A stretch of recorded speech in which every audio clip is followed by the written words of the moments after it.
Hello, going to be talking a little bit today about the statement of cash flows. Let me go ahead and pull the screen up.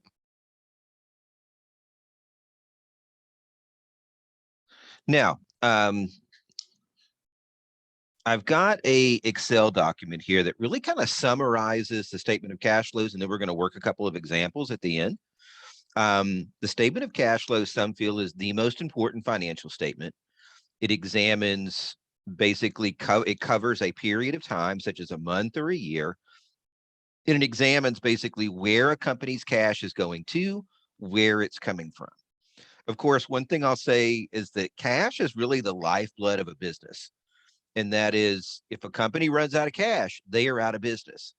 Cash management, making sure you have enough cash on hand at all times to pay your bills, to pay any even surprise expenses, is a real key to good management. If a company runs out of cash, they are out of business. If they can't pay their employees, if they can't pay their rent, they can't buy inventory, they are done. And so it's one of those things that cash management is extremely important. So like I said, some consider this the most important statement because it really details the cash position of a company. And again, where their cash is going to and where is it coming from. Now, we're going to look at the indirect method in here. There's two methods to do this, the direct and the indirect. Now, we are going to look at the indirect in here, which about 99% of all companies use. So that's the main one that we're going to look at here. Now, you've got three sections to the statement of cash flows with the indirect method. Operating activities, which are made up of information from the income statement and changes in current assets and current liabilities. Investing activities, which is kind of cash in or cash out related to the sale or purchase of long-term assets. And financing activities, which is related to long-term liabilities and stockholders' equity. Also, financing activities are really about just cash in or cash out in relation to these areas. So with that said, let's talk a little bit more about operating activities, and then we'll kind of come back to these two areas here. Now, operating activities is probably the most important of the sections of the statement of cash flows. Operating activities looks at how much cash is a company bringing in from their main business activities, from the main business activities they do. How much cash are they bringing in from that? So operating activities is a very important indicator of a company's success. So a couple of things here.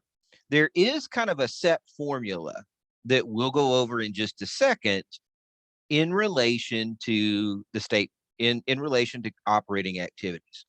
And basically this kind of separate formula for it, you really just kind of want to start at the top and work your way down. I will talk you through it and kind of explain the why as to why you're doing some of these things.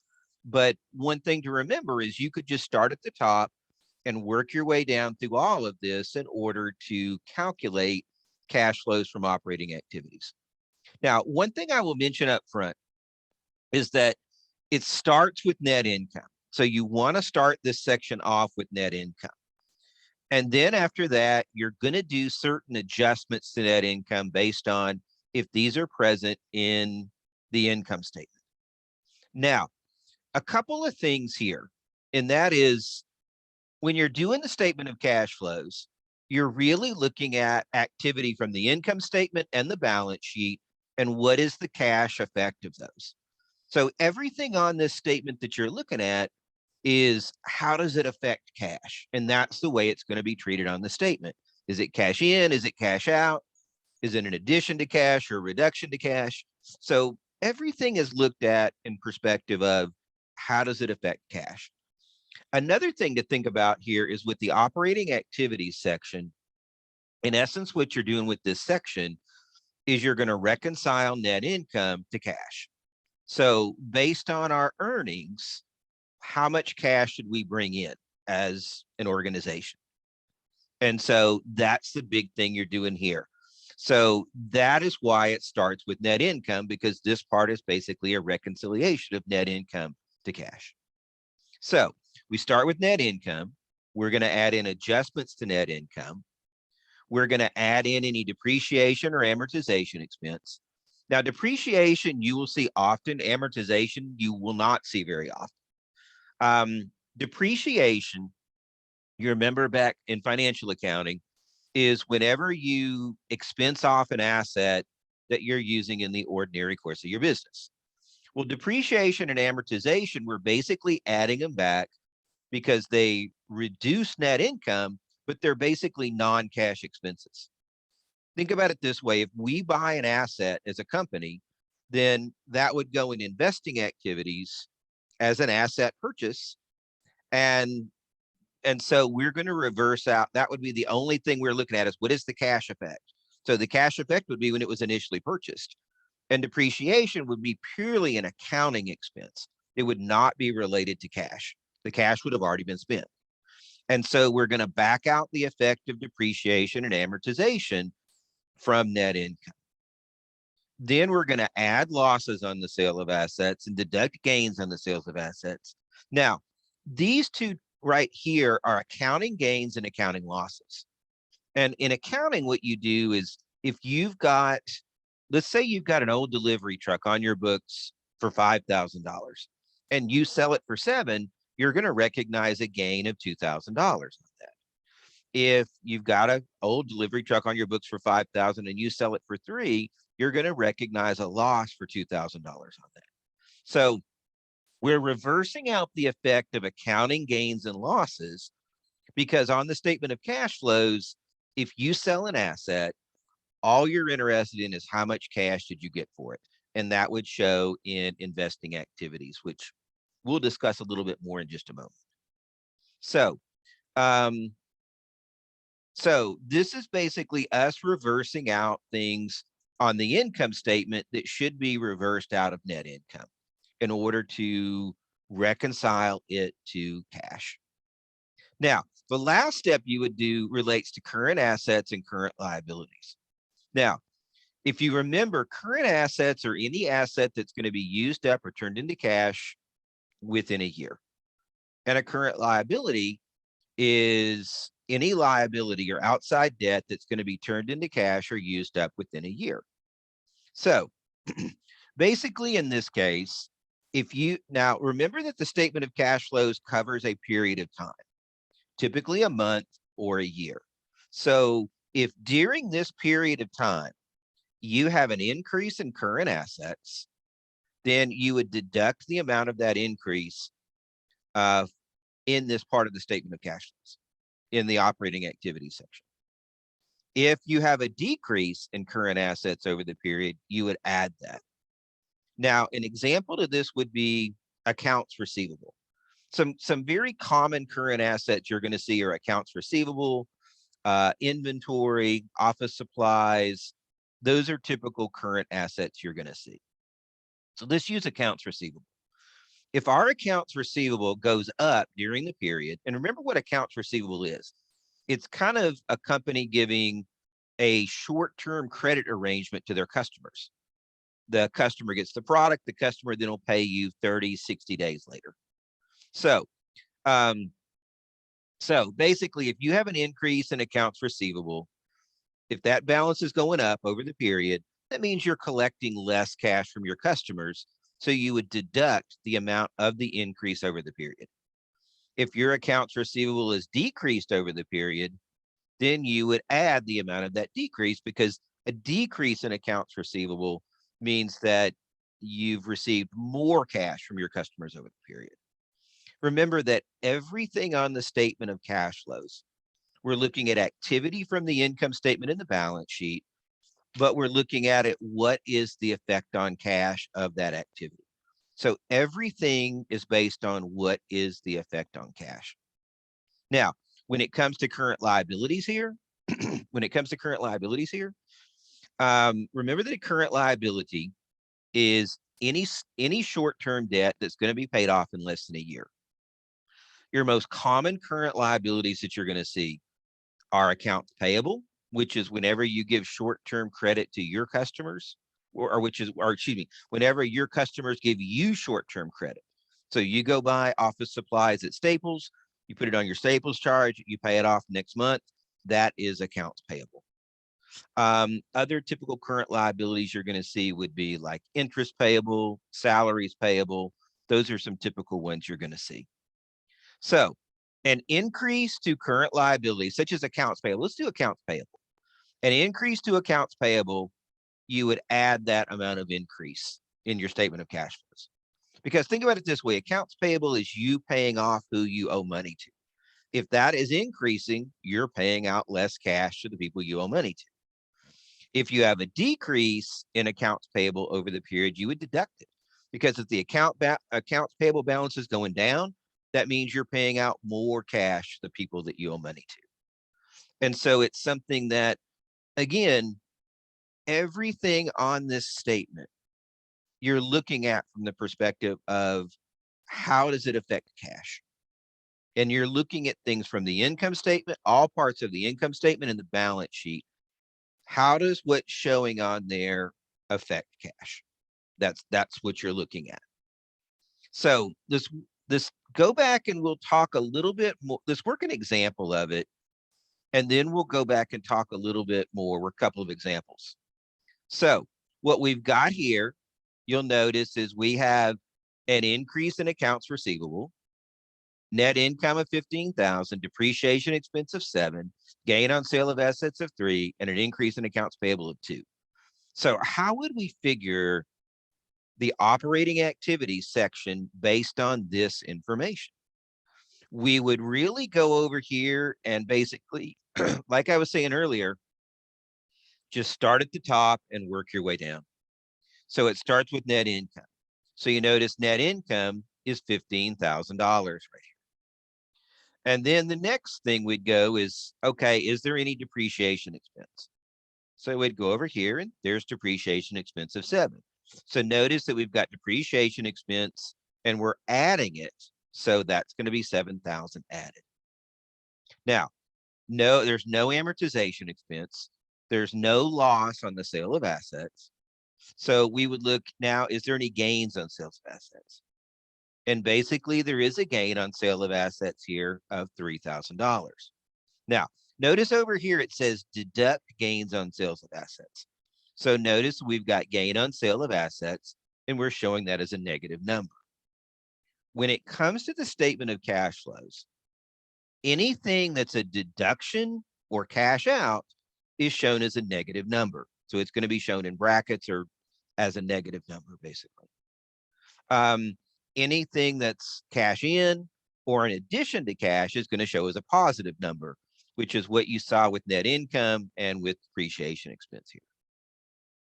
Now, that is all of things related to the income statement. Everything we looked at here really was related to the income statement. Now we're going to look at current assets and current liabilities and their changes. So let's go over here a little bit. Okay, so we're going to go to current assets first. And so we would look for any current assets in these numbers. So we've got an increase in accounts receivable. That's a current asset. So current assets, an increase, we're going to deduct. So notice here we have an increase in accounts receivable, and that's a reduction. So I'm showing it as a negative number here. And then that would be the only current asset. So then I would look for current liabilities. And notice here we have an increase in accounts payable. Accounts payable is a current liability. And so current liability, an increase, we're going to add. So increase in accounts payable of 2,000, noted is added here. It's a positive number. Now we add this all up here and we would have, we add this all up here and we would have cash from operating activities of $16,000. So basically what we've done is we've completed the operating activities section of the statement of cash flows. And we have basically determined that based on net income of $15,000, we're bringing in cash of $16,000 from our operations. So again, operating activity section, you want to follow that formula and remember that it's basically a reconciliation of net income to cash flows. Now, as we go on down the list a little more, let's work one more. So we've got net income, we've got sale of an asset, loss on sale of asset, increase in accounts payable, decrease accounts receivable, decrease in salaries payable, increase in inventory, depreciation expense, and payment of dividend. So we've got a little bit more information this time. So one of the things to remember is that whenever you're doing this, you're basically going to start at the top and work your way down, and then go look at the effect on current, or the change in current assets and the change in current liabilities. So looking at this, what we would say here is that we're going to start with net income. So let me go down here. So net income is $12,000. And next we would look, is there any depreciation expense? And notice there's depreciation expense here. So under our adjustments to net income, we would have depreciation expense of 8,000. Now we would look, is there a loss or gain on sale? And you see here, there's a loss on sale of assets. So remember that with a loss on sale, that you are going to add that loss on sale back. So we would go over here, and that loss on sale is added back right here. So now we're down to current assets. And so we would look for any current assets up here. And notice that there is a decrease in accounts receivable. So we would go up to the chart, current assets, a decrease, we're going to add. So that means that we would basically add decrease in accounts receivable. That's going to be an additional 5,000. Now, the next one, current asset, we would look at, let's see, are there any more current assets? We've got inventory, increase in inventory right here of 2,000. So we would go up, current assets, and increase, we're going to deduct. So that means that increase in inventory is going to be deducted, shown as a negative number here of $2,000. Now we're ready to look for current liabilities. And notice here, going down the list, there is accounts payable. Accounts payable is a current liability, an increase in the accounts payable. So I would go up here, and current liability, an increase, we're going to add. So that would be okay, down here. Okay, I didn't go far enough. That would be an increase in accounts payable, and that's added in at 4,000. Now, the other one would be a decrease in salaries payable. That would also be a current liability. We'd go up here, current liabilities, a decrease, we're going to deduct.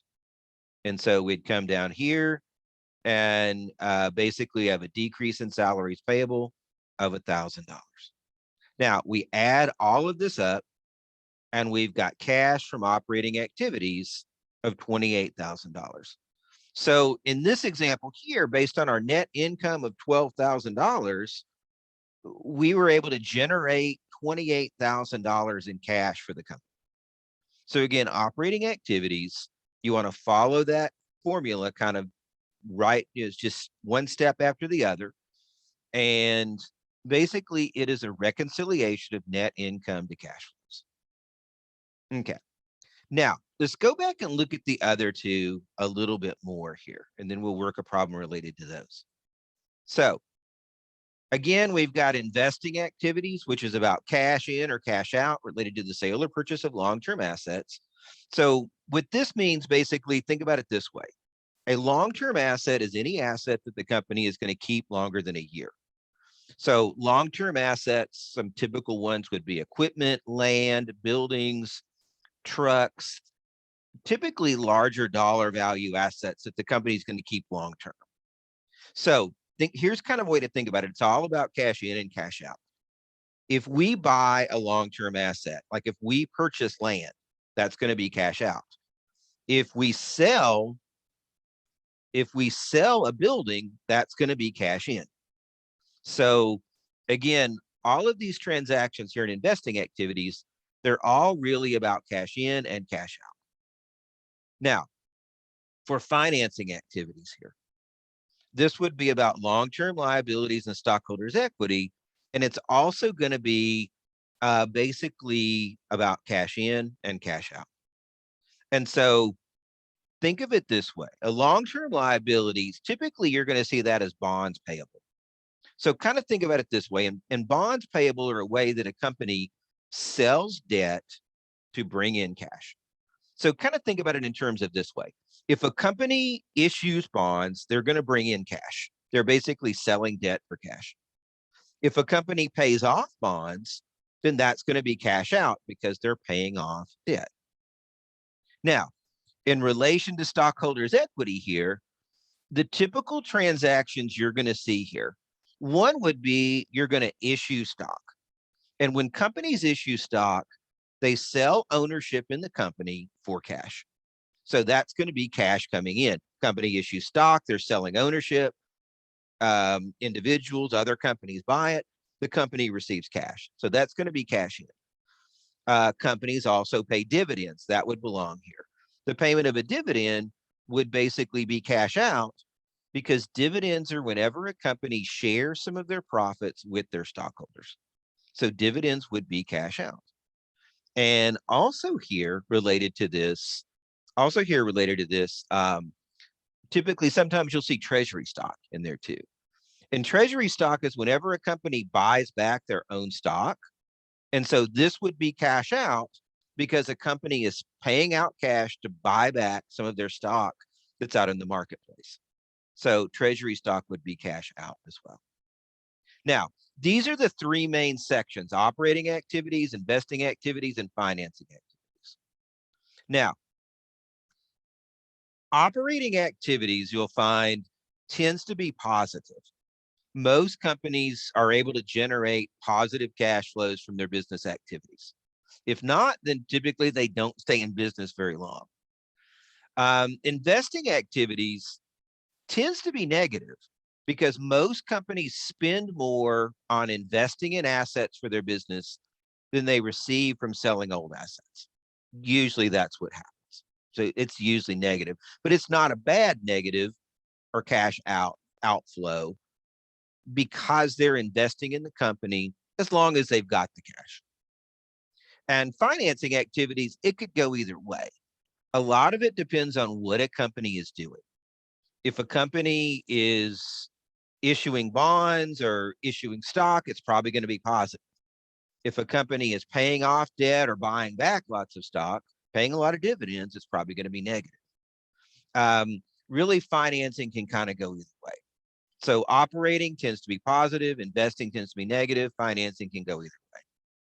Now, non-cash investing and financing activities, what this is this is a case where a company purchases an investing activity or sells an investing activity, but it's not all related to cash.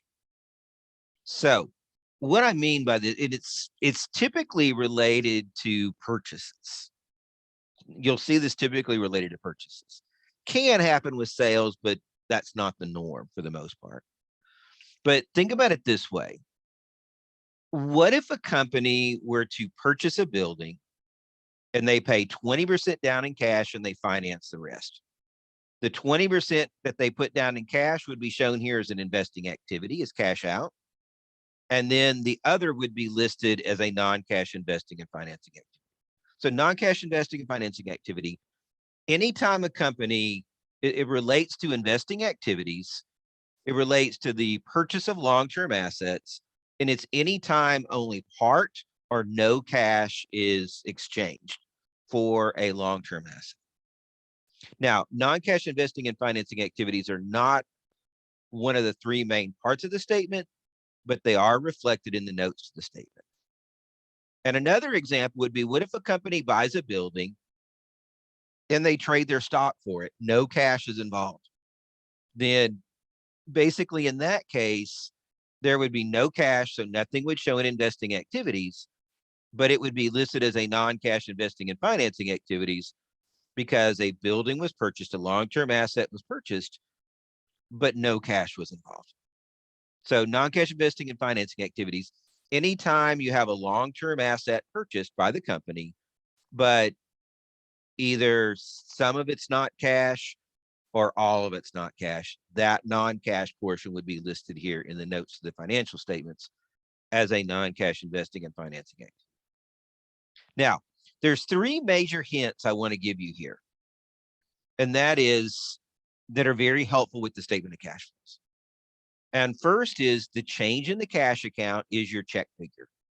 So if you're doing a complete statement of cash flows, operating, investing, financing activities, the change in the cash account over the period should be your check figure, because the cash flows from operating, investing, and financing activities should equal that. So if your cash is increased by $10,000 over a month and you're doing the statement of cash flows for that month, then the total operating, investing, and financing activities should be 10,000, because the change in the cash account is always your check figure when doing the entire statement. Now, do not figure in the change in cash as an operating activity. What I mean by that is if we go back over here, remember we're looking at changes in current assets in relation to operating activities. Well, one thing to mention here is that cash is a current asset, but you don't want to reflect it when you're looking at the increases or decreases here, since that's your check figure for the entire statement. So you would not figure it in here when looking at current assets in relation to finding operating activities, cash flows from operating activities. The other thing I would say is do not figure in retained earnings as a financing activity. Retained earnings is part of stockholders' equity, but you don't want to figure that in because everything that makes up retained earnings is showing somewhere else on the statement. Dividends are part of retained earnings and reflect the balance in retained earnings. And so that's part of stockholders' equity. And net income is also, but that's part of operating activities. So since everything else in retained earnings is shown somewhere else on the statement, you don't want to reflect it as a financing activity. Otherwise it will, it's going to mess up your balance. Now let's work one that looks at, investing and financing activities. So here would be one. I've given you some information here, net income, increase in accounts payable, sale of equipment, some different things here. So based on this information, what would be our investing and financing activities? So investing, you're going to look for any long-term assets, the sale or purchase of long-term assets. So notice here we've got sale of equipment, 7,000. So I would list here sale of equipment and 7,000. Now, if we're selling equipment, we're bringing cash in. And so notice that I'm showing that as a positive number here. And then we'd continue. Notice right below it, you've got purchase of a building for 100,000. So notice here that I put purchase of a building. And if we're purchasing a building, we're paying cash out. So notice that I put that as a negative amount here. Because remember with the statement of cash flows, any money paid out, any cash paid out, or any reduction to cash is shown as a negative figure. So notice the different verbiage here. We have cash used by investing activities, 93,000, except that's a negative amount. So what this means is that we spent 93,000 more than we brought in from investing activities. Notice the verbiage is a little different than what we looked at up here with operating activities, cash from operating activities, and that was a positive amount that was being brought in. But again, notice that it's a little bit different verbiage when more cash is going out that is coming in from that area.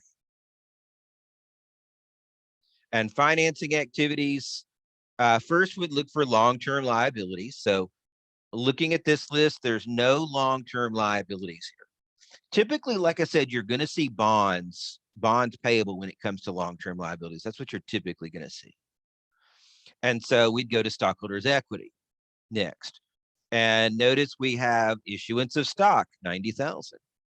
And so I would come down here and issuance of stock, 90,000, and that's a positive amount. Because if a company is issuing stock, then they are bringing in cash from issuing stock. Now, notice that we have the Notice we have the payment of dividends, 4,000. That would be the other one for this. And notice that I would come down here and I put payment of dividends as a negative, because remember that if a company is paying dividend, they're sending cash out to their stockholders. So this is a payment out of cash. And so we add that all up and we have cash from financing activities of $86,000. Okay, so that is a good summary. And we worked some examples of basically how to handle the statement of cash flows and how to do the statement of cash flows, all sections. So again, a lot of people feel that the statement of cash flows is the most important financial statement because it summarizes the cash position of a company, where their cash is going to and where it's coming from. So statement of cash flows, you really want to follow what we just went over there to answer your questions and to do the different sections. That Excel sheet is extremely helpful. Thank you and have a good day.